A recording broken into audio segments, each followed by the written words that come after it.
irmãos, maravilhoso estar com cada um de vocês nesta live mais uma vez, para estar glorificando a Deus através da palavra, através do estudo, que Ele possa realmente estar falando aos nossos corações, através do estudo que vamos ter nesta noite. Quero estar saudando cada um dos irmãos que eu já pude identificar aqui, irmãos que estão conosco na live, a irmã Nesiete, Deus abençoe minha irmã, é lá da igreja de Pombal da Paraíba, que maravilha, está conosco aqui. Como é bom essa questão de internet, né? A irmã na Paraíba está conosco aqui também nessa live. Deus abençoe minha irmã. Também o Eduardo e a Tatiane estão conosco, a Sonja e o Erlindo, a Sueli e o João Noturco, o Márcio e a família, a minha tia Eva, que é lá de Diadema, e também a Kelly Cristina. Ô Kelly, um abraço, Deus abençoe, muito obrigado por estar conosco nesta live, que Deus possa abençoar você, sua família, e que o estudo dessa noite possa ser bênção também na sua vida. Deus abençoe cada um de vocês. Vamos cantar uma música enquanto a gente recebe mais irmãos. Vamos juntos cantar uma música, Canção do Apocalipse. É uma música que tem sido bastante cantada nos últimos tempos. E vamos cantar juntos.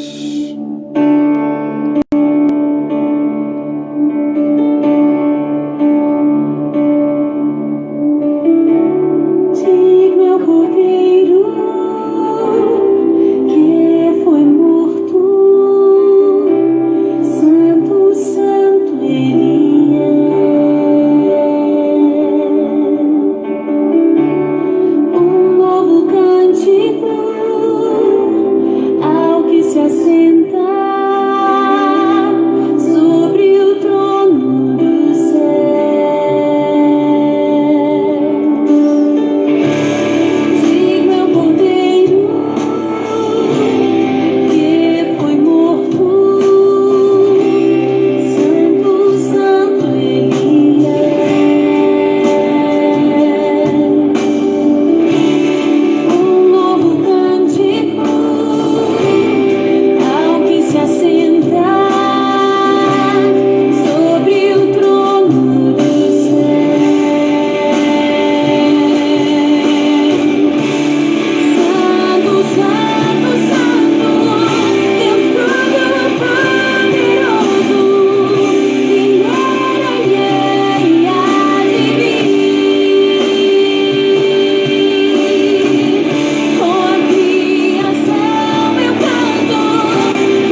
Glória a Deus, né? Por mais esta música, louvando o nosso Deus com muita alegria, com muito entusiasmo, aquele que é digno de honra, glória e louvor, o nosso Senhor e Salvador, Jesus Cristo.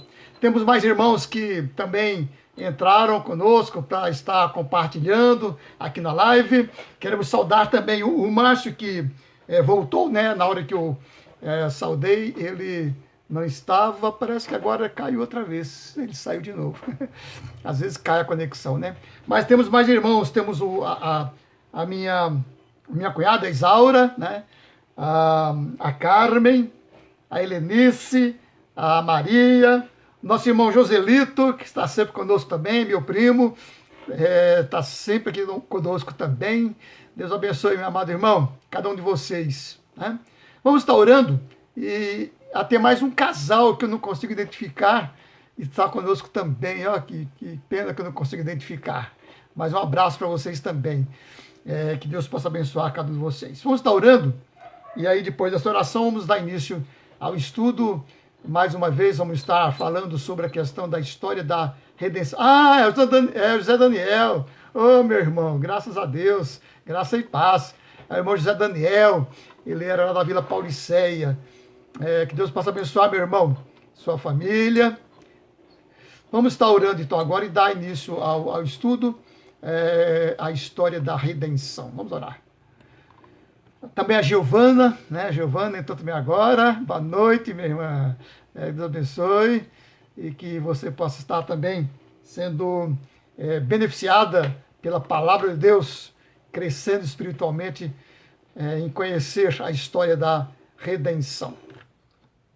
Deus bendito, nós rendemos graças, Senhor, por mais esta hora alegre, gostosa, quando a Tua palavra, Senhor, vai ser lida e vamos estar estudando, tirando lições para a nossa vida espiritual, conhecendo os Teus mistérios, conhecendo mais acerca da história da redenção.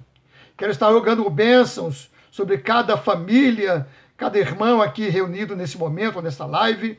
Abençoe cada um nos seus planos, cada um, ó Pai, na sua vida individual, na sua vida familiar. Abençoe cada um daqueles que pede oração, os irmãos de quem a minha tia Eva pediu oração. Abençoe cada um deles, ó Pai. Senhor, esteja também abençoando os que estão enfermos, ó Pai, trazendo a cura, porque Tu és poderoso para curar, Tu és poderoso para estar ouvindo as orações e resolvendo problemas, os que para nós parece tão difíceis. O Senhor é aquele que pode estar ouvindo as orações, o Senhor é aquele que pode estar ajudando-nos, dando poder para resolver os problemas. Obrigado, ó Pai, por saber que o Senhor está presente, que o Senhor responde às orações, que o Teu Santo Espírito possa nos guiar agora, quando vamos estar dando início ao estudo. Ser, ó Pai, presente no poder do Teu Espírito para abençoar nossas mentes, para compreender nosso coração, para receber a Tua palavra. Oramos no nome de Jesus. Amém. Amém. Deus abençoe cada um de vocês. Também a Régia, minha irmã, Deus abençoe. A Régia também acabou de entrar. Maravilhoso estar com todos vocês. Irmãos, temos estudado aqui todas as quartas-feiras a história da redenção. O currículo está extraído do livro que tem o mesmo título e que foi escrito pelo reverendo José Borges dos Santos Júnior. Este livro foi editado pela Casa Editora Presbiteriana no ano de 1964, portanto, já está esgotado, né? E nós estamos trazendo essas lições. Hoje, a lição de número 30, Exigências da Justiça. Vamos ler no livro de Levíticos o que Deus exige como sacrifício para a remissão dos pecados. Então é isso que nós vamos estar lendo agora. Diversos textos, né? Vamos ler diversos textos, espero que os irmãos acompanhem nas suas Bíblias, porque aí então não fica enfadonho, né? Se é que é enfadonho ouvir a palavra de Deus. Mas lendo, a gente também vai captar melhor o texto, né? Vamos ler então Levítico capítulo 4. Enquanto os irmãos abrem aí a Bíblia, vou estar saudando também a Roseli, minha irmã, Deus abençoe, um abraço a você, ao Pedro, a sua família toda, que Deus possa abençoar cada um de vocês. Márcio, outra vez, Márcio, eu tinha falado já 2 vezes você, e na hora que eu falei você não estava. Um abraço também, Márcio, sua família. A Cleide, Cleide, um abraço para você. A Cleide entrou na semana passada e hoje está conosco novamente. Deus abençoe, minha irmã. Hoje não é um culto como o da sexta-feira, hoje é mais um estudo, né? E vamos estar conhecendo o que Deus tem a nos ensinar acerca da história da redenção. Pois não, então vamos lá. Levítico capítulo 4, nós vamos ler diversos textos, ok? E vamos ler basicamente dois capítulos, viu? Vamos aí com calma, lendo e tirando lições. O primeiro texto é Levítico capítulo 4, os versículos 1 a 7. Levítico, capítulo 4, os versículos 1 a 7. Podemos ler? Então vamos ler. Disse mais o Senhor a Moisés: fala aos filhos de Israel, dizendo: se alguém pecar por ignorância no tocante a qualquer das coisas que o Senhor ordenou que não se fizesse, fazendo qualquer delas, se for o sacerdote ungido que pecar, assim, tornando o povo culpado, oferecerá ao Senhor, pelo pecado que cometeu, um novilho sem defeito, como oferta pelo pecado. Tirará o novilho à porta da tenda da revelação perante o Senhor, porá a mão sobre a cabeça do novilho e o imolará perante o Senhor. Então o sacerdote ungido tomará do sangue do novilho e o trará à tenda da revelação. E molhando o dedo no sangue, espargirá do sangue 7 vezes perante o Senhor, diante do véu do santuário. Também o sacerdote porá daquele sangue perante o Senhor sobre as pontas do altar do incenso aromático que está na tenda da revelação, e todo o resto do sangue do novilho derramará à base do altar do holocausto que está à porta da tenda da revelação. Então esse texto fala acerca dos sacrifícios pelos pecados de ignorância cometidos pelo sacerdote. Agora, nos versículos 13 a 18, sacrifícios pelos pecados por ignorância de toda a congregação.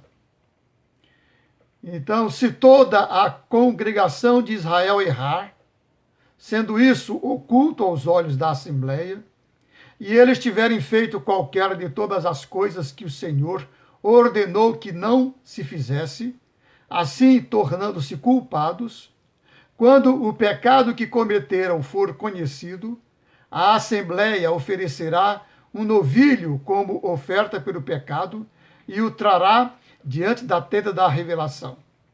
Os anciãos da congregação porão as mãos sobre a cabeça do novilho perante o Senhor e imolar-se-á o novilho perante o Senhor. Então o sacerdote ungido trará do sangue do novilho à tenda da revelação. E o sacerdote molhará o dedo no sangue e o espargirá 7 vezes perante o Senhor diante do véu. E do sangue porá sobre as pontas do altar que está perante o Senhor na tenda da revelação, e todo o resto do sangue derramará à base do altar do holocausto que está diante da tenda da revelação. Então, mais um texto para ser lido. Agora, os versículos 22 a 25, sacrifícios pelos pecados por ignorância de um príncipe. Lembrando que o príncipe era um dos líderes das tribos. Quando um príncipe pecar, fazendo por ignorância qualquer das coisas que o Senhor seu Deus ordenou que não se fizesse, e assim se tornar culpado, se o pecado que cometeu lhe for notificado, então trará por sua oferta um bode sem defeito. Porá a mão sobre a cabeça do bode e o imolará no lugar em que se imola o holocausto perante o Senhor. É a oferta pelo pecado. Depois o sacerdote com o dedo tomará do sangue da oferta pelo pecado e pô-lo-á sobre as pontas do altar do holocausto. Então o resto do sangue derramará à base do altar do holocausto. Ok? Então os irmãos vão percebendo as diversas cerimônias que eram feitas pelo povo de Israel. Agora, no versículo 27 a 34, sacrifícios pelos pecados por ignorância de qualquer pessoa. Então diz assim o texto: se alguém dentre a plebe pecar por ignorância, fazendo qualquer das coisas que o Senhor ordenou que não se fizesse, e assim se tornar culpado, se o pecado que cometeu lhe for notificado, então trará por sua oferta uma cabra sem defeito pelo pecado cometido. Porá a mão sobre a cabeça da oferta pelo pecado e o imolará no lugar do holocausto. Depois o sacerdote, com o dedo, tomará do sangue da oferta e o porá sobre as pontas do altar do holocausto, e todo o resto do sangue derramará à base do altar. Tirará toda a gordura, como se tira a gordura do sacrifício pacífico, e a queimará sobre o altar por cheiro suave ao Senhor, e o sacerdote fará expiação por ele, e ele será perdoado. Ou se pela sua oferta trouxer uma cordeira como oferta pelo pecado, sem defeito a trará.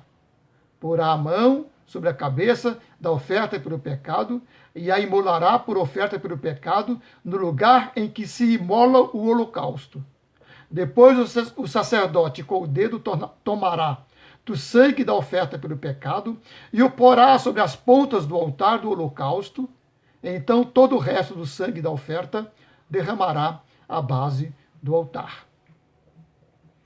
Vamos aí então, com calma, caminhando, agora no capítulo 5, os versículos 1 a 13, sacrifícios pelos pecados ocultos. Vamos lá então. Se alguém tendo-se ajuramentado como testemunha, pecar por não denunciar o que viu, ou o que soube levará à sua iniquidade. Se alguém tocar alguma coisa imunda, seja cadáver de besta fera imunda, seja cadáver de gado imundo, seja cadáver de réptil imundo, embora faça sem se aperceber, contudo será ele imundo e culpado. Se alguém sem se aperceber tocar a imundície de um homem, seja qual for a imundícia com que este se tornar imundo, quando souber, será pecado. Será culpado. Se alguém, sem se aperceber, jurar temerariamente com os seus lábios, fazer mal ou fazer bem, em tudo que o homem pronunciar temerariamente com juramento, quando souber, culpado será numa dessas coisas. Deverá, pois, quando for culpado numa destas coisas, confessar aquilo que houver pecado. E como sua oferta pela culpa, ele trará ao Senhor pelo pecado que cometeu uma fêmea de gado miúdo, uma cordeira ou uma cabrinha, trará como oferta pelo pecado, e o sacerdote fará por ele expiação por seu pecado. Mas se as suas posses não bastarem para o gado miúdo, então trará o Senhor como sua oferta pela culpa, por aquilo em que houver pecado, 2 rolas, ou 2 pombinhos, ou como oferta pelo pecado. Um como oferta pelo pecado, e outro como holocausto. E os trará ao sacerdote, o qual oferecerá primeiro aquele que é para a oferta pelo pecado, e com a unha lhe fenderá a cabeça junto ao pescoço, mas não o partirá. E do sangue da oferta pelo pecado espargirá sobre a parede do altar. Porém, o que restar daquele sangue espremer-se-á à base do altar, é a oferta pelo pecado. E do outro fará o holocausto conforme a ordenança. Assim o sacerdote fará expiação por ele do pecado que cometeu, e ele será perdoado. Se, porém, as suas posses não bastarem para 2 rolas ou 2 pombinhos, então, como oferta por aquilo em que houver pecado, trará a 10ª parte de uma efa de flor de farinha, como oferta pelo pecado. Não lhe deitará azeite, nem lhe porá em cima incenso, porquanto é oferta pelo pecado. E o trará ao sacerdote, o qual lhe tomará um punhado como o memorial da oferta, e a queimará sobre o altar, em cima das ofertas queimadas do Senhor, é oferta pelo pecado. Assim, o sacerdote fará por ele expiação do seu pecado que houver cometido em alguma dessas coisas, e ele será perdoado. E o restante pertencerá ao sacerdote como a oferta de cereais. Agora, nos versículos 14 a 16, sacrifício pelo sacrilégio. Vamos lá, então. Disse o Senhor a Moisés: se alguém cometer uma transgressão e pecar por ignorância nas coisas sagradas do Senhor, então trará o Senhor como a sua oferta pela culpa um carneiro sem defeito do rebanho, conforme a tua avaliação em ciclos de prata, segundo o ciclo do santuário, para oferta pela culpa. Assim fará a restituição pelo pecado que houver cometido na coisa sagrada. E ainda lhe acrescentará a 5ª parte e a dará ao sacerdote. E com o carneiro da oferta pela culpa, o sacerdote fará expiação por ele e ele será perdoado. Bastante texto, leituras longas, mas vamos lendo e vamos. Isso é importante para a gente poder entender o que depois vai ser explicado no estudo. Nos versículos 17 a 19, sacrifícios pelos pecados de ignorância. Se alguém pecar fazendo qualquer de todas as coisas que o Senhor ordenou que não se fizesse, ainda que não soubesse, contudo ele será culpado e levará a sua iniquidade. E como oferta pela culpa, trará ao sacerdote um carneiro sem defeito do rebanho, conforme a sua avaliação, e o sacerdote fará por ele expiação do erro que involuntariamente houver cometido, sem o saber, e ele será perdoado.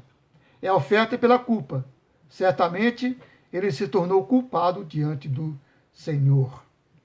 Agora, já terminando, no capítulo 6, os versículos 1 a 7, sacrifícios pelos pecados voluntários. Disse ainda o Senhor a Moisés: se alguém pecar e cometer uma transgressão contra o Senhor, e se houver dolosamente para com o seu próximo no tocante a um depósito ou penhor, ou roubo, ou tiver oprimido a seu próximo, se achar o perdido, e nisso se houver dolosamente, e jurar falso, ou se fizer qualquer de todas as coisas em que o homem costuma pecar, se pois houver pecado e for culpado, restituirá o que roubou, ou o que obteve pela opressão, ou o depósito que lhe foi dado em guarda, ou o perdido que achou, ou qualquer coisa sobre o que jurou, falso, por inteiro o restituirá. E ainda a isso acrescentará a 5ª parte, a quem pertence, e lhe dará no dia em que trouxer a sua oferta pela culpa. E como a sua oferta pela culpa, trará ao Senhor um carneiro sem defeito do rebanho, conforme a tua avaliação. Para oferta pela culpa, trá-lo-á ao sacerdote. E o sacerdote fará expiação por ele diante do Senhor, e ele será perdoado de todas as coisas que tiver feito, nas quais se tenha tornado culpado. Então, meus irmãos, está aí, né, o nosso texto, aliás, diversos textos, e o nosso estudo de hoje. Nós temos aí textos que falam sobre a expiação, sobre sacrifícios, sobre sangue derramado. Lembrando que nós, no Novo Testamento, temos a expiação dos nossos pecados pelo sangue de Jesus Cristo. Jesus Cristo mesmo é o sacerdote que faz a nossa expiação e o faz não com sangue alheio, não com sangue de bode, carneiros, mas faz com o seu próprio sangue derramado na cruz. Nós temos também aqui um texto que é chamado texto áureo. Isaías, capítulo 53, o versículo 5. Diz assim, Isaías 53, versículo 5. Mas ele foi transpassado pelas nossas transgressões e moído pelas nossas iniquidades. O castigo que nos traz a paz estava sobre ele, e pelas suas pisaduras fomos sarados. Que bênção nesse texto. Interessante o texto do Velho Testamento, mas que fala profeticamente acerca de Jesus Cristo e o seu sacrifício em nosso lugar, seu sacrifício pela expiação dos nossos pecados. Irmãos, o tema de hoje é exigências da justiça. Exigências da justiça, o capítulo 30. E então nós vamos estar orando, mais uma vez, pedindo iluminação para o estudo, e aí começar então a explicar os textos que foram lidos. Ó Deus, nos abençoe agora no estudo da Tua Palavra. Que Teu Santo Espírito nos ilumine, dando sabedoria para compreender, nos dando visão para enxergar além da letra e coração aberto para receber o estudo, o ensino, que ele possa ser de crescimento espiritual, de edificação espiritual para cada um de nós. Oramos no nome de Jesus. Amém. Amém. Meus irmãos, vamos lembrar então que o culto no Velho Testamento, o culto mosaico, centralizava-se no altar. Era um culto totalmente diferente do culto do Novo Testamento. Era um culto centralizado no altar. Estamos iniciando o estudo agora, né? Então eu dou aqui também as boas-vindas a Berenice, né? Berenice Michelin. Um abraço, minha irmã. Deus abençoe você. Mais uma irmã que entrou na live. Muito bem. Assim como a Cleide está falando, somos sarados e curados. Oh, glória a Deus. Sarados e curados pelo sangue de Jesus Cristo que expia o pecado, né? Lava-nos de todo o pecado. Então, voltando. O culto mosaico, ele era centralizado no altar. Não havia ato de culto sem sacrifício.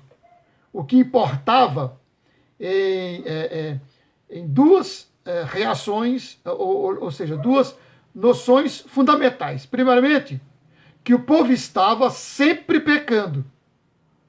E, portanto, havia uma permanente necessidade de oferecer uma satisfação à justiça por meio do sacrifício, porque estava escrito que sem sangue não havia remissão de pecados. Então, havia necessidade de satisfação à justiça de Deus pelos pecados cometidos através de sacrifícios. Sem isso, o homem não podia se aproximar de Deus. Então, uma primeira questão é essa. O povo estava sempre pecando, portanto, precisava de sacrifício sempre. Diferente do nosso, no Novo Testamento, né? Que Jesus Cristo sacrificou-se uma vez por todas, né? Vamos lá. Então, uma segunda coisa é o seguinte. Uma vez cometido o pecado, não se pode mais evitar o sofrimento. Vem o sacrifício. Vem o derramamento de sangue. O pecado exige isso. A justiça exige a punição do pecador ou de alguém em lugar dele. No Velho Testamento, um animal era sacrificado no lugar do pecador para a justificação do seu pecado. No Novo Testamento, Jesus Cristo, o Santo, é aquele que se coloca em sacrifício no nosso lugar, derramando o seu sangue. A descrição dos sacrifícios é, por isso, então, pormenorizada. Distingue-se em diversos erros que podiam ser cometidos e a sua expiação correspondente, como os irmãos viram nos textos que foram lidos, né? Cada um mostrando um tipo de pecado e mostrando um tipo de sacrifício para aquele pecado cometido. Então nós temos primeiramente os erros em geral. Havia sacrifícios destinados a expiar os erros das pessoas mais responsáveis, os sacerdotes, os príncipes, como também os erros coletivos do povo, né? De todos os demais que faziam parte da sociedade. Então, nós lemos em Levíticos 4, 1 a 7, os sacrifícios pelos erros dos sacerdotes. Lembrando que Jesus Cristo, como um sacerdote perfeito, ele não precisou sacrificar pela expiação dos seus pecados, porque ele não pecou. Ele era sem pecado, ele era santo. Portanto, não precisava sacrificar por si mesmo. Sacrificou por nós, sacrificou em nosso lugar, né? Sacrificou para a expiação dos nossos pecados. Ele, porém, não precisava porque era santo, né? Era e é santo porque é Deus, é Jesus Cristo, o Filho de Deus. Então, pecados por erros dos sacerdotes. Os homens designados para ministrar o culto, embora separados pela natureza da sua função, não deixavam, contudo, de ser homens sujeitos ao erro e ao pecado. Por isso, como diz a carta aos Hebreus, antes de oferecer sacrifícios pelos pecados do povo, eles tinham de oferecer diariamente sacrifícios pelos seus próprios pecados. Ok? Então vinha também depois sacrifícios pelos pecados dos príncipes, porque as autoridades também erram, né? E eles também erravam, também pecavam. As autoridades, os príncipes, que eram os líderes das tribos de Israel. Não deixa de ser um dos aspectos mais deprimentes da condição humana, porque a autoridade a quem incumbe executar o castigo contra o pecado também está sujeito a castigo porque não deixa de pecar, né? E aí depois, nos versículos 27 a 34 ainda do capítulo 4, nós vimos erros da sociedade. A lei mosaica previa com grande sabedoria que a sociedade também peca. Outro aspecto deprimente da condição humana, porque a sociedade humana pune e repele o inimigo por causa do pecado, e, no entanto, ele também está sujeito à punição porque peca. Mesmo que a gente, muitas vezes, se ira contra o pecado de outro, nós também pecamos. Desta maneira, a legislação mosaica estabeleceu duas coisas. Uma verdade: ninguém está isento do pecado. Nem o sacerdote, nem a autoridade, nem a sociedade, nem a pessoa individualmente. Segundo, um preventivo para assustar a execução inexorável do castigo contra qualquer dessas entidades pecadoras. Ou seja, Deus mesmo, preventivamente, falando acerca disso, para evitar justiça com as próprias mãos, né? Como a gente às vezes vê as pessoas querendo fazer, a questão da vingança e assim por diante. Então, já era previsto esses pecados e então os sacrifícios em favor da expiação do pecado dessas pessoas em geral. No capítulo 5, versículos 1 a 19, então há sacrifícios pelos pecados ocultos. Por quê, irmãos?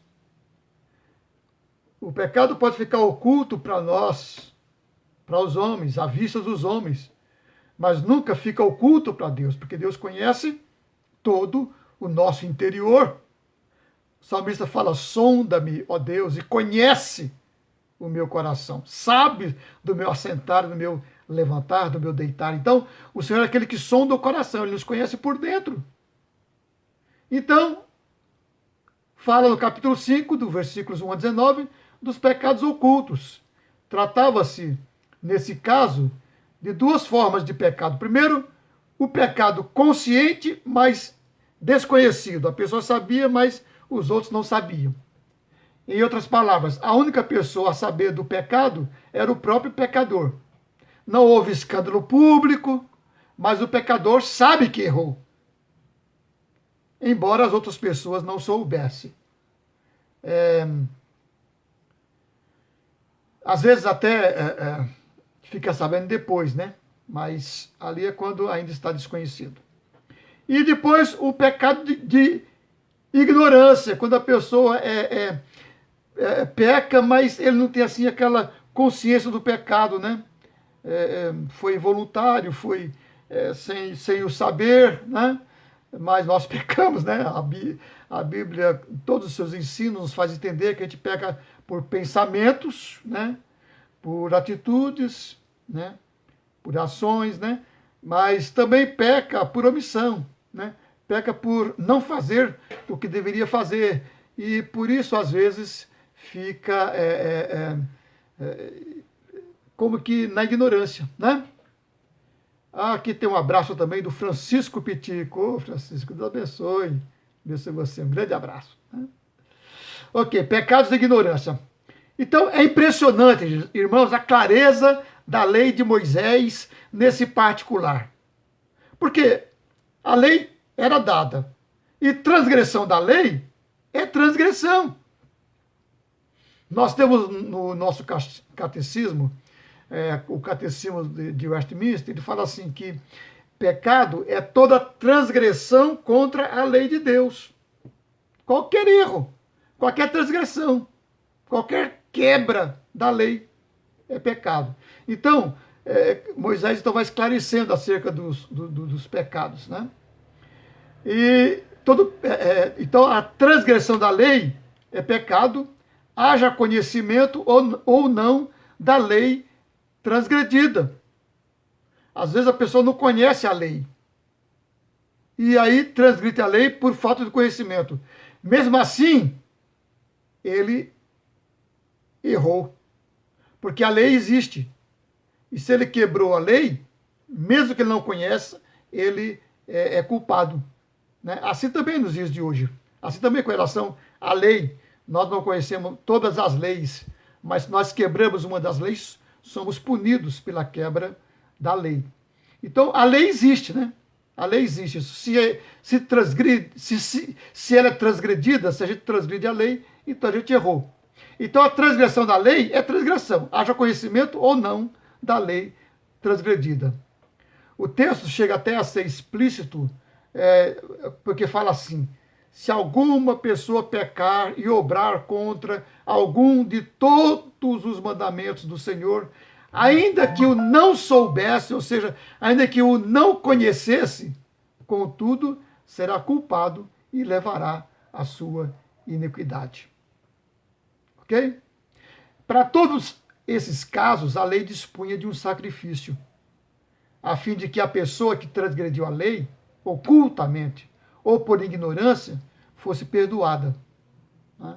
E para que a ninguém faltasse o recurso do perdão, a lei propunha animais de pequeno porte, de custo mínimo, que estivesse ao alcance do transgressor.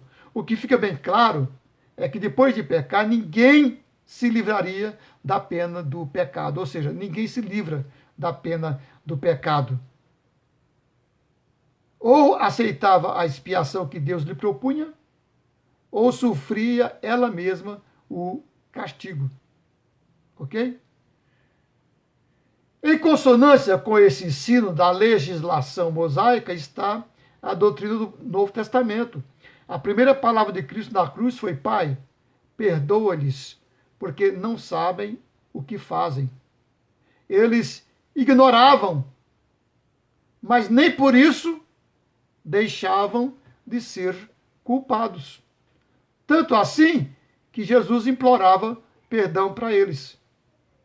E a base desse perdão era o sacrifício de Cristo, porque sem derramamento de sangue não há remissão de pecados, ok? Então veja, os pecados por ignorância também são pecados e também precisam da expiação, ok? Então todo pecador precisa da expiação. Todos nós precisamos de expiação, porque a Bíblia diz que todos pecaram. Todos pecaram. O adulto, a criança, o índio, né? O que não conhece a lei. Todos pecaram. E carecem da expiação, que é feita no sangue de Jesus Cristo, no Velho Testamento, feito através do sacrifício de animais. Já indo para o final do nosso estudo, um outro pecado que é falado no capítulo 6, versículos 1 a 7, o último texto que nós lemos, são os pecados voluntários, né? Esses são pecados que a pessoa faz conscientemente, pecados voluntários.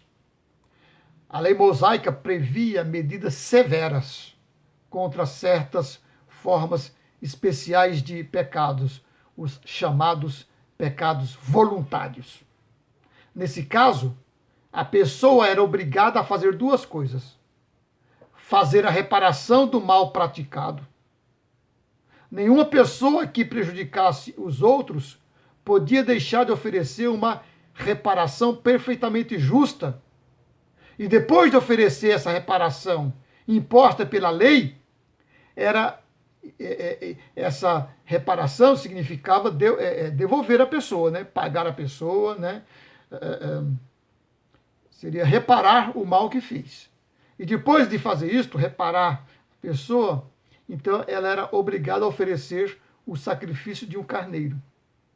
Desta maneira, a lei mosaica fazia distinção entre o dano feito ao homem e a ofensa feita a Deus. Ou seja, dessa forma, a lei vai estar mostrando que o homem, quando peca contra outro, ele peca também contra Deus. Qualquer pecado contra uma pessoa é pecado contra Deus também. Então, a pessoa teria que reparar o dano a quem ele ofendeu e teria também que sacrificar para reparar a sua falta também diante de Deus. Então, é isso que ensinava, que qualquer pecado contra o homem é também uma ofensa contra Deus.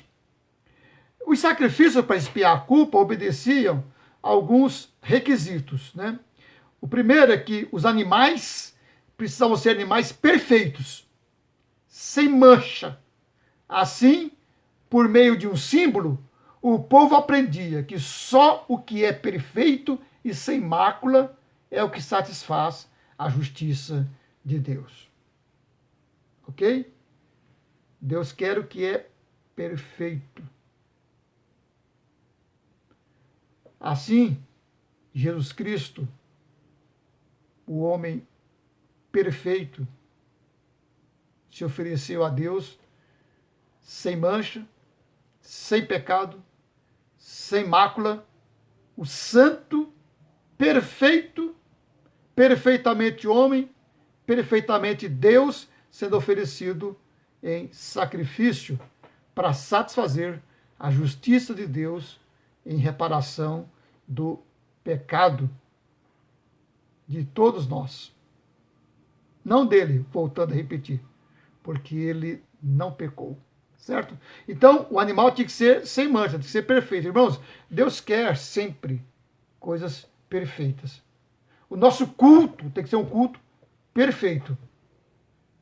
O culto perfeito significa um culto sincero, um culto de coração sincero. Ninguém consegue enganar a Deus. Então Deus conhece a perfeição do nosso culto. Essa perfeição vai estar na santidade de nossas atitudes diante de Deus, santidade do coração diante de Deus. Por isso que quando nós estamos em culto, nós oramos, confessando os pecados, pedindo a Deus para perdoar os pecados, para que dessa forma perfeita nós possamos estar cultuando a Ele. Ok? Então, os animais tinham que ser perfeitos, sem mancha, sem pecado. Aliás, sem defeito, né? Sem mancha e sem defeito. Tinha que ser o melhor do rebanho. Deus sempre exige o melhor. Ok? Lembre disso. Deus sempre exige o melhor. Tem coisas que são pequenas, irmãos, mas que têm grande significado. Por exemplo, quando nós vamos ao culto, para agradar a Deus, nós devemos ir com o melhor que nós temos. A melhor roupa, o melhor sapato, o melhor chinelo se não tivermos sapatos, mas temos que ir com o melhor. Né? Uma roupa limpinha, né? Tirar a roupa que estava suja, colocar uma roupa limpinha, tirar do guarda-roupa a roupa limpinha para ir ao culto. Irmãos, tem pessoas que vão à igreja de qualquer jeito. Olha, isso não agrada a Deus. Não é a gente fazendo aqui, fazendo leis, não é isso. É que Deus quer o melhor. Deus quer o melhor. Então, o nosso culto é agradável a Deus quando nós oferecemos a Ele o melhor que nós temos. O melhor que nós temos. Por exemplo, o dízimo.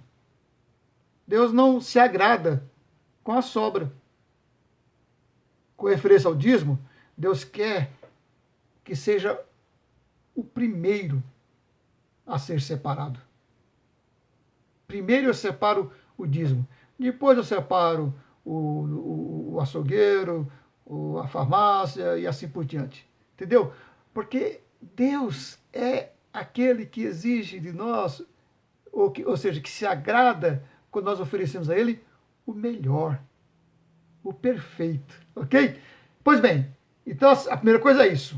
A segunda coisa é que a pessoa que oferecia o sacrifício colocava sua mão sobre a cabeça da vítima para indicar que, embora o sacrifício fosse uma exigência da lei, o ofertante o fazia voluntariamente. Ok? Embora fosse uma exigência que se fizesse o sacrifício, Deus só se agradava se aquilo fosse um ato voluntário, não de obrigação. Né? Mesma coisa ao culto. Embora o culto seja uma exigência, Deus quer ser cultuado, Deus exige ser adorado, mas Ele vai só se agradar se isso for um ato voluntário. Fazer isso só por obrigação não agrada a Deus. Ou seja, Deus fez isso. Em Jesus Cristo, Deus ofereceu um sacrifício perfeito. E Deus, em Jesus Cristo, ofereceu um sacrifício voluntário. Sacrifício voluntário. Cristo se ofereceu a si mesmo de maneira voluntária em sacrifício por nós. Por isso nós também temos que oferecer o mais perfeito e voluntariamente. Então Deus oferece no sacrifício de Jesus a remissão dos pecados dos homens. E o sacrifício para essa remissão já foi feito por Jesus Cristo, uma vez por todas. Mas é indispensável que o pecador aceite voluntariamente o meio de remissão que Deus lhe oferece. É por isso que vem o convite. Vinde a mim, todos vós que estáis cansados e oprimidos, e eu vos aliviarei. É preciso um ato voluntário de ir a Deus, para então ter os seus pecados perdoados, para então ser aceito por Deus. O pecador tem que ir voluntariamente a Deus, para que em Jesus Cristo a sua culpa seja expiada. É indispensável que o pecador aceite voluntariamente o convite de remissão dos pecados que Deus lhe oferece. E aí, para terminar, a vítima no Velho Testamento era imolada e depois queimada. E isso ensina, mais uma vez, que o sacrifício sendo feito, a culpa está tirada para sempre. Então, depois de imolado, o animal era queimado, depois as suas cinzas eram jogadas lá no altar, para que isso simbolizasse que o pecado estava queimado, estava consumado, estava apagado. Deus perdoa os nossos pecados e apaga as nossas transgressões. Deus não é aquele que perdoa e fica lembrando, fica cobrando. Não. Uma vez confessando ao Senhor as nossas culpas, os nossos pecados, uma vez indo a Ele para voluntariamente receber a remissão dos pecados, estamos perdoados uma vez para sempre. Nossos pecados estão queimados, consumados, apagados para sempre. Amém? Então, que Deus abençoe. Esta é a lição que nós temos hoje desses textos todos que nós lemos, né? Que fala do sacrifício, ok? Deus abençoe. Vou fazer uma oração. Depois da oração, vou colocar aqui o hino para a gente cantar, mas aí já encerra com esse hino. Se os irmãos precisarem sair, aí já podem sair enquanto o hino vai sendo cantado, ou seja, enquanto estamos cantando juntos este hino, que é um hino do Inário, aquele hino Alvo Mais Que a Neve, nós vamos cantar, tá bom? Vamos orar. Ó Deus, Senhor amado, damos-te graças pelo estudo de hoje, pelas lições que aprendemos. Damos-te graças, ó Deus, porque Jesus Cristo perdoou os nossos pecados, levando-o na cruz. E os nossos pecados estão apagados, estão queimados, virou cinzas. Ó Deus, obrigado, porque o Senhor é aquele que nos perdoa os pecados, nos purifica de todos os pecados e nos considera diante do Senhor como santos. Santos e amados diante do Senhor. Obrigado, ó Pai. Obrigado. Coloque essa certeza em nossos corações, em cada coração dos irmãos que estão ouvindo. Que isso seja bênção em suas vidas. Que o conhecimento de todas essas coisas, ó Pai, possa minimizar as lutas, as dores do dia a dia, enquanto caminhamos rumo à pátria celestial. Aperfeiçoe-nos em Ti, ó Pai. Dá-nos santidade e aceite nosso culto como sacrifício agradável a Ti. Nós oramos no nome de Jesus. Amém? Amém. Meus irmãos, um abraço para vocês, né? Um beijo carinhoso a todos vocês e que Deus possa dar uma semana abençoada. Irmãos, na próxima sexta-feira, tem também Ivanise Loturco, olha, que bênção. Obrigado, né? Obrigado por você estar também aí, né? Ela é parente do João Loturco, né? Que bênção. Irmãos, na próxima sexta-feira, eu não vou estar fazendo live, porque nós vamos ter uma conferência com o presidente do Supremo Conselho da nossa igreja. Vai ter uma reunião virtual com todos os líderes da igreja, né? Então vai ser na próxima sexta-feira, às 20 horas. Então, meus irmãos, me perdoem, não vou ter live nessa próxima sexta-feira, ok?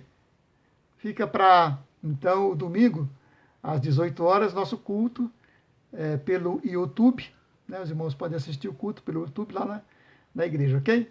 Os irmãos me ajudem a divulgar aí para os outros, para os demais que não vai ter a live na sexta, porque eu fico depois muito sentido, porque às vezes as pessoas ficam sabendo, aí chega na hora da live da sexta, entra e não encontra e fica procurando, né?